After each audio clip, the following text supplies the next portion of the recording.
আসসালামু আলাইকুম সবাইকে। কেমন আছেন আপনারা সবাই? চোখের বিভিন্ন রোগ নিয়ে বিস্তারিত আলোচনার নতুন একটি পর্বে আপনাদেরকে স্বাগত জানাচ্ছি। আমি ডক্টর রাজিত। আজকে আমরা আলোচনা করব হর্ডিওলাম বা স্টাই নিয়ে। চোখের পাপড়ির গোড়ায় ছোট লাল ব্যথাযুক্ত একটি ফোড়া, যাকে আমরা বলি স্টাই বা মেডিকেলের ভাষায় বলি হর্ডিওলাম। অনেকেই এই সমস্যা নিয়ে লজ্জায় বলেন না, আবার অনেকেই ভুল চিকিৎসায় ক্ষতিও করে ফেলেন। তাই আজকের ভিডিওতে আমরা আলোচনা করব হর্ডিওলাম কি, এর কারণ, উপসর্গ, প্রতিরোধ এবং সঠিক চিকিৎসা নিয়ে। তবে চলুন শুরু করা যাক। হর্ডিওলাম বা চোখের পাপড়ির গোড়ার অয়েল গ্ল্যান্ড বা পাপড়ির ফলিকলে ব্যাকটেরিয়াল ইনফেকশনের কারণে তৈরি হওয়া একটি ছোট ফোড়া। হর্ডিওলাম দুই ধরনের হতে পারে। এক, এক্সটার্নাল হর্ডিওলাম বা বাহ্যিক হর্ডিওলাম, পাপড়ির বাইরের দিকে দেখা যায়, সাধারণত ব্যথাযুক্ত এবং ছোট ফোড়ার মতো হয়।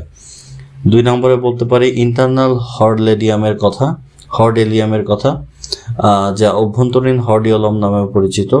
চোখের পাতার ভিতরে হয়, ব্যথা বেশি হয় এবং কখনো কখনো বেশি ফোলাভাব দেখা দেয়।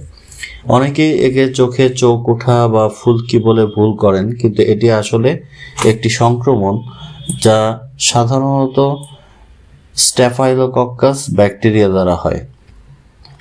হর্ডিওলাম হওয়ার প্রধান কারণ হলো ব্যাকটেরিয়ার সংক্রমণ। তবে কেন এই সংক্রমণ হয়, চলুন দেখে নেওয়া যাক। কারণসমূহ নিয়ে একটু আলোচনা করি। চোখের পাতার অয়েল গ্ল্যান্ড ব্লক হয়ে যাওয়া, নোংরা হাত দিয়ে চোখ ঘষা, পুরনো বা নোংরা আই মেকআপ ব্যবহার করা, ব্লেফারাইটিস বা চোখের পাতার প্রদাহ, ডায়াবেটিস বা রোগ প্রতিরোধ ক্ষমতা কমে যাওয়া, ঘুমের অভাব এবং স্ট্রেস, ধুলাবালু যুক্ত পরিবেশে কাজ করা। এসব কারণে চোখের পাপড়ির গোড়ায় ব্যাকটেরিয়া জমে গ্ল্যান্ড ব্লক হয়, আর সেখান থেকেই শুরু হয় স্টাই বা হর্ডিওলাম। হর্ডিওলাম হলে সাধারণত যে উপসর্গগুলো দেখা যায়: এক, পাপড়ির গোড়ায় ব্যথাযুক্ত ছোট ছোট গুটলির মতো হয়, লালচে ভাব হয়, ফোলা ভাব হতে পারে, হালকা পানি পড়া থাকতে পারে চোখে কিছু আটকে থাকার মতো অনুভূতি হয়, আলোতে অস্বস্তি হয়। অধিকাংশ ক্ষেত্রে এটি 2 থেকে 5 দিনের মধ্যে ফুলে ওঠে, তারপর নিজে নিজে ফেটে পুঁজ বের হয়ে যায়। এখন আসুন চিকিৎসা পদ্ধতি নিয়ে একটু কথা বলি। বেশিরভাগ হর্ডিওলাম বাসায় বসেই ঠিক হয়ে যায়, তবে কিছু সঠিক পদক্ষেপ জানা জরুরি। এক, গরম সেক, সবচেয়ে গুরুত্বপূর্ণ। ওয়ার্ম কম্প্রেস, একটি পরিষ্কার কাপড় হালকা গরম পানিতে ভিজিয়ে নিন এবং 10 থেকে 15 মিনিট চোখে চেপে ধরুন, দিনে অন্তত 3 থেকে 4 বার। এতে গ্ল্যান্ড ব্লকগুলো খুলে যায় এবং ব্যথা কমে।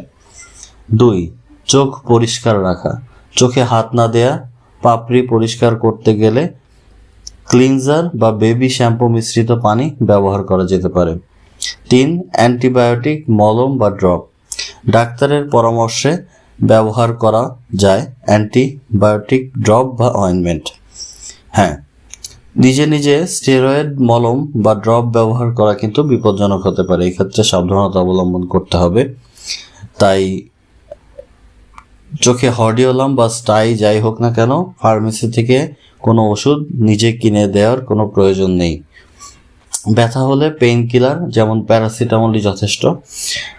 চেপে ফাটানোর চেষ্টা করবেন না, এতে হিতে বিপরীত হবে এবং ইনফেকশন আরও ছড়িয়ে যেতে পারে। 6, অপারেশন, শুধুমাত্র জটিল ক্ষেত্রে যদি পুঁজ বের না হয় কিংবা বারবার হয়, তবে চোখের ডাক্তার একটি ছোট ইনসিশন করে পুঁজ বের করে দিতে পারেন। হর্ডিওলাম প্রতিরোধ করা খুব সহজ।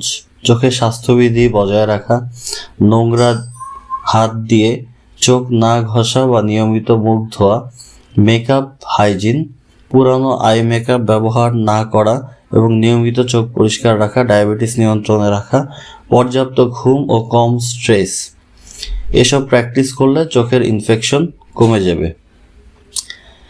হর্ডিওলাম সাধারণত একটি সমস্যা, তবে এটি অবহেলা করলে বড় ইনফেকশন হতে পারে। উপসর্গ দেখলে বাড়িতে গরম সেক দিন আর প্রয়োজনে ডাক্তারের কাছে যান। ভিডিওটি ভালো লাগলে লাইক দিন, চ্যানেলটি সাবস্ক্রাইব করুন।